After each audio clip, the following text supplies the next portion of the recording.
અને બાળકોને મારે એક વિનંતી છે કે હાલમાં કયો તહેવાર આપણો આવી રહ્યો છે? સાવચેતીના પગલાઓ લેવાના છે, બરાબર? એમાં એક એવું છે કે તમે કોઈ પણ બરાબર કોઈ 1 પૈસા 2 રૂપિયાના પતંગ પછાડી દોડશો નહીં, કોઈ લંગરનો ઉપયોગ કરશો નહીં, એ મારી એક છે વિનંતી, બરાબર? હાલના તહેવારને અનુસંધાને. બીજું એ કે હમણાં એક અમારા સચિન પોલીસ સ્ટેશનમાં એક ઘટના બની હતી. એમાં એવું થયું હતું, કોઈને એક છોકરીને વેન વાળાએ કઈ છેડતી કરી હતી. ખ્યાલ છે તમને?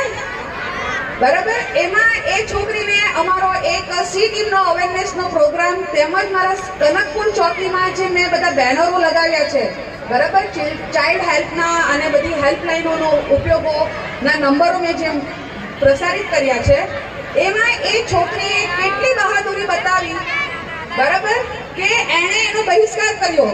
તો મારી પણ તમામ વિદ્યાર્થી અને વિદ્યાર્થીનીઓ, ફક્ત વિદ્યાર્થીનીઓ નહીં, હું વિદ્યાર્થીઓને પણ સંબોધીને કહું છું કે આપણે આવો કોઈ પણ બનાવ આપણો જો બનતો હોય અને આપણા ધ્યાન પર આવતો હોય તો આપણે એનો શું કરવાનો છે? બહિષ્કાર કરવાનો છે. શું કરવાનો છે?